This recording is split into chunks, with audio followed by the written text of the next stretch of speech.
rapprocher, mais lui avait envie de s'émanciper des contraintes du couple et de vivre des choses un peu nouvelles. J'ai aussi rencontré Paul, qui lui a quitté sa femme après 30 années de mariage. Il angoissait réellement à l'idée de finir ses jours aux côtés de cette femme avec qui il avait passé tant d'années, et il a rencontré une femme beaucoup plus jeune que lui, de 30 ans, qui lui permettait vraiment de ne pas se laisser aller à la tristesse du temps qui passe, à la mélancolie, comme il l'expliquait. Avec nous, Patricia Delahaye, psychosociologue. Bonsoir. Bonsoir. 13 569 hommes de 60 ans et plus ont divorcé en 2011 contre 6 144 en 2000. C'est donc plus du double. Que se passe-t-il dans la tête de ces hommes?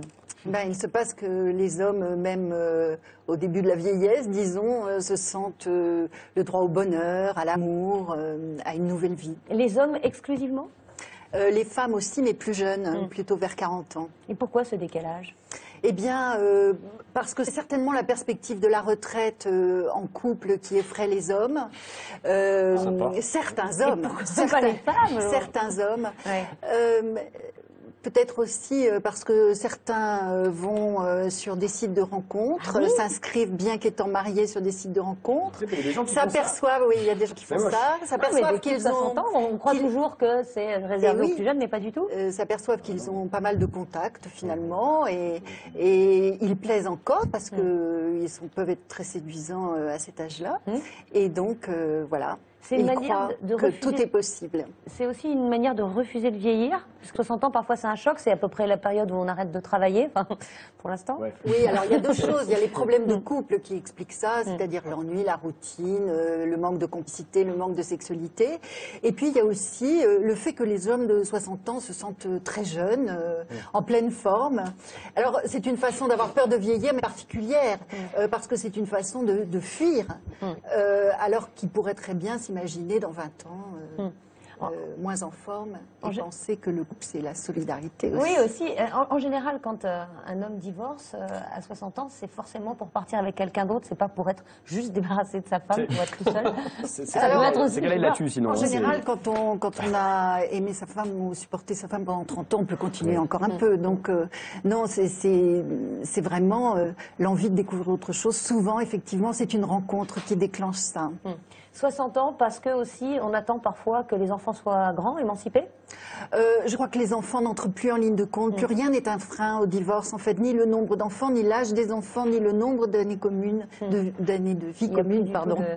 Il n'y a plus de frein. Et les enfants, justement, les grands enfants, les adultes, quand leurs parents âgés de 60 ans divorcent, c'est plus facile à vivre que quand ils sont plus jeunes, ou c'est quand même, ça reste un gros traumatisme? Ça reste un traumatisme, mais surtout ça entame leur foi, la foi qu'ils peuvent avoir dans le couple durable, en fait. Donc ça a des conséquences qu'on ne mesure pas toujours, et puis ils sont très furieux parce que leur mère est évidemment dévastée, très peinée pour un temps. Oui, c'est marrant, quand vous en parlez, on a vraiment l'impression qu'il n'y a que les hommes qui s'en vont, quoi. À cet âge-là, c'est principalement les hommes, et oui, les femmes tombent des nues, elles n'ont rien vu venir en général. Et la conséquence, c'est aussi parfois un appauvrissement de la femme, parce que quand on se sépare, évidemment... Alors, évidemment, la crise joue beaucoup parce que certaines jeunes femmes cherchent une sécurité, donc elles peuvent s'adresser à des hommes bien installés. Quant aux femmes, évidemment, elles sont plus appauvries par le divorce, mais aussi anéanties affectivement. 2 ans plus tard, elles se sont remises en général. Ah oui? Il faut donc à 60 ans, il faut 2 ans pour digérer un divorce. Courage. Parce qu'il arrive que ces messieurs veuillent revenir auprès de leur femme. Il y a le démon de midi, et puis l'envie, finalement, elle se dit, finalement, elle me connaissait bien, finalement, elle me supportait. Et si c'est au bout de 2 ans, en fait, c'est fini, trop tard. Et en général, c'est fini. Merci beaucoup. Qu'on se le dise. Sachez-le, attention. Merci beaucoup, Patricia Delahaye. Puis je précise que vous êtes l'auteur de ce livre, Comment garder le moral, même par temps de crise, aux éditions Livre de Poche, et ça s'adresse donc à tous les âges. Hein. Absolument. Pas seulement Absolument. plus de 60 ans. Un petit bonus, Maxime. Oui, pour garder le moral, un petit bonus.